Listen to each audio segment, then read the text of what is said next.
não é a adequada, não é a ideal. A gente te contou ontem, se não me engano, que uma pesquisa feita pela Movit, que é especializada em transporte urbano, mostrou que a nossa capital, Belo Horizonte, é a segunda pior da cidade do Brasil em um ranking de espera de ônibus. Você que precisa do busão, né, provavelmente sente isso aí na pele. Na média, o tempo de espera é de 24 minutos. Na média, né? A gente sabe que dependendo aí da linha, do dia, do horário, esse número, sem exagero, pode até chegar ao dobro, né? 40 e tantos minutos de espera. Quem nunca? Capital só fica atrás do Recife, onde o tempo médio de espera é de 27 minutos. A gente sabe que transporte público é de péssima qualidade, a locomoção aqui em Belo Horizonte, de uma maneira geral, muito ruim. Sobre esses assuntos, a gente conversa aqui agora ao vivo pelo Skype com o André Veloso, ele que é do movimento Nossa BH, para a gente tentar jogar um pouquinho de luz em cima desse problema, assim, que literalmente trava a gente, né, André? Bom dia, como vai? Bom dia, obrigado pelo espaço. Vamos nessa. A gente que agradece. O André, a gente sempre tem, né, pesquisas que mostram tempo de deslocamento no trânsito que é ruim. BH tá sempre também num top 3 aí desse ranking grato. Agora a gente falando dessa questão também de espera do ônibus, e a gente está no momento agora de começo de ano, com novos deputados eleitos, parte da Câmara também renovada, 6 novos vereadores chegaram também. O que a gente poderia pensar, se é possível pensar, em políticas públicas que que possam contribuir para esse assunto que aflige de maneira literal milhões, né, de moradores aqui de uma região metropolitana como a de Belo Horizonte? Olha, esse problema ele é muito sério e ele precisa de uma abordagem ampla, né? É um conjunto de políticas públicas que possam melhorar, né?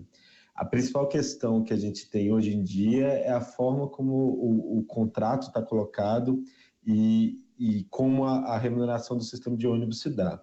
Hoje, o empresário de ônibus, 97% da receita dele se dá pela tarifa paga pelo usuário. E aí ele tem mais um pouquinho que é aluguel do sistema de bilhetagem eletrônica, publicidade, etc., mas que no conjunto é muito pouco. Isso significa que, do ponto de vista do empresário, o que ele quer é colocar o máximo de pessoas possível no menor número de ônibus possível, né? E é assim que ele ganha dinheiro, é assim que ele lucra enfim, né, com o sistema. E isso é muito problemático, principalmente porque, além de os ônibus ficarem lotados, principalmente no horário de pico, a gente tem a retirada de viagens, muitas vezes de maneira unilateral, nos horários noturnos, nas madrugadas, nos finais de semana, etc. Isso aumenta esse dado do tempo de espera. Então, está tramitando na Câmara, está sendo proposta um projeto de lei que muda a forma de remuneração das empresas e, ao invés de elas ganharem por passageiro, elas passam a ganhar por quilômetro rodado. Ou seja, se você fez a viagem, você recebe por ela. Se você não fez, você não recebe. Isso significa também que o número de passageiros no veículo deixa de ser a principal variável para o empresário.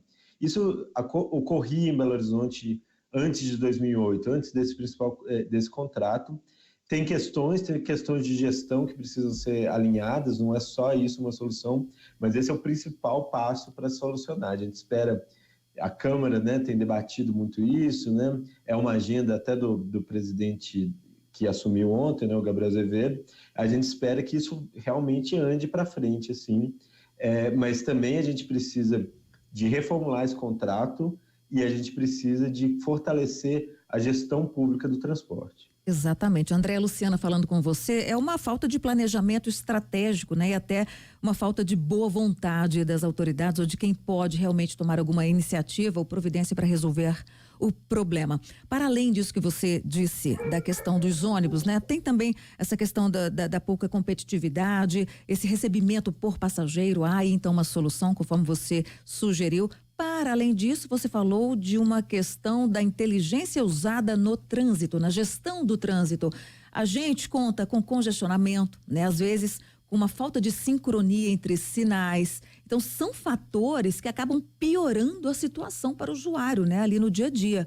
Isso implica em perda de tempo, em estresse, a pessoa já chega estressada ali no trabalho, ou em casa, cansadíssima, né? Então, são vários outros fatores que ajudam a piorar a situação, né, André? A gente, assim, tem uma questão que é fundamental, que é a falta de prioridade que o transporte coletivo tem efetivamente na cidade, né? Então, se você pega um ônibus, por exemplo, eu moro na Sagrada Família, se eu pego um ônibus para ir para a PUC, que existe uma linha Sagrada Família e Coração Eucarístico, eu vou ficar muito tempo retido no trânsito, no centro da cidade, principalmente. Porque não tem faixa exclusiva, o ônibus não tem essa prioridade que ele tem, por exemplo, na Antônio Carlos e na Cristiano Machado, né, que são pistas exclusivas de BRT. Existe um planejamento já desde 2014, 2015, que é o Plano Diretor de Mobilidade Urbana da cidade, que propõe mais de 200 quilômetros de faixa exclusiva. Só que a BH Trans e as prefeituras que comandam a gestão desde 2015, elas não implementaram essas faixas exclusivas, nem na quantidade, nem na velocidade que a gente precisa. Assim. Muitas dessas faixas são faixas preferenciais, que na prática não resolvem, porque se elas são preferenciais, o carro pode ficar nelas e acaba dando lentidão para o ônibus de uma maneira geral. E só uma mudança no conjunto da cidade, em que as pessoas percebam, no espaço de tempo relativamente curto, de alguns meses, que o sistema de transporte realmente melhorou, ganhou velocidade operacional, melhorou o quadro de horários, etc., que vai fazer com que as pessoas passem a migrar também. Quem pode, né, quem está optando pelo carro, pela moto, volte para o ônibus. Né? A gente tem perda de usuário por pessoas que não têm condição de pagar e por pessoas que preferem usar outros meios de transporte. Então, um plano de faixas exclusivas, tem o BRT da Amazonas que está colocado aí na ordem do dia, vai ser colocado para ir até a Contagem, né? A gente está esperando os recursos. Tem uma proposta de faixa exclusiva na Afonso Pena, que é a avenida mais simbólica da cidade, o nosso cartão postal. A gente espera que isso comece a destravar a própria gestão pública para dar medidas, de fato, para melhorar o transporte. Ô André, para a gente finalizar, eu queria te ouvir sobre um assunto que é super polêmico, que é o de transporte por aplicativos, mas falar especificamente sobre essa funcionalidade nova do transporte por motos, né? Tem Uber Motos, não sei se 99 também. A cidade de São Paulo travou agora uma guerra contra esse transporte por aplicativos, falando que não há permissão municipal. Belo Horizonte parece que fez uma vista grossa, né, com relação a esse transporte por essa modalidade. A empresa sempre fala que no plano nacional, se não me engano, de mobilidade, há ali algo que prevê que não, pode sim, coisa e tal, papapá. O que lhe parece esse tipo de modalidade de transporte e a atuação dessas empresas nas regiões metropolitanas, falando especificamente aqui da nossa? Olha, eu acho muito temerário, muito perigoso a proposta de aplicativo de mototáxi. A gente não precisa de mais incentivo às motos no Brasil. Já são o crescimento de venda de motos é absurdo, tem sido absurdo nos últimos 20 anos, justamente pela precarização do transporte, pelo fato de que a moto é barata. E aí a gente passa a ter uma série de problemas concretos, principalmente de saúde pública. A gente tem muitos acidentes de moto, principalmente entre a população mais jovem, negra, de periferia. Então, assim, a moto hoje é uma questão de saúde pública. Se existe um aplicativo que incentiva o mototáxi, e a gente sabe como essas grandes plataformas têm funcionado também nas entregas por moto, a gente sabe que quem vai oferecer o transporte vai ganhar pouco, vai querer fazer muitas viagens e vai continuar na pressão de precarização, tanto de acidentes enfim, da vida, do trânsito de uma maneira geral. Então, o que a gente precisa é de uma regulação dura em relação a isso. A gente sabe que é um ponto polêmico, assim. Não existe que a opinião pública está dividida, mas a gente precisa desnaturalizar as mortes e os acidentes no trânsito. A gente perde mais de 60 mil pessoas por ano no Brasil com acidentes de trânsito e a gente deixa mutiladas ou imobilizadas, além dos recursos, do montante de recursos que a gente gasta no sistema de saúde, para cuidar de pessoas que não morrem, mas se tornam vítimas, muitas vezes permanentes desse sistema. Então, assim, não existe previsão de mototáxi no plano diretor. Isso não é uma modalidade que está lá.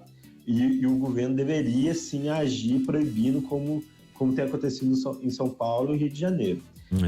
A gente precisa, sim, de soluções de transporte coletivo. Não existe uma solução única, mas justamente por isso a gente precisa de colocar recursos em operação, né, melhorar a integração do transporte, da bilhetagem eletrônica, melhorar, por exemplo, a operação dos táxis de lotação, entre outras coisas. Sim. Mas a mototáxi definitivamente não é a solução. São 10h19, a gente conversou aqui na Band News BH com o André Veloso, do Movimento Nossa BH, a gente discutindo esse assunto que sempre relevante, né, que é a mobilidade aqui na nossa região metropolitana. André, obrigado mais uma vez. Eu que agradeço, bom dia para todo mundo, para os ouvintes, para vocês. Bom dia. Um bom dia.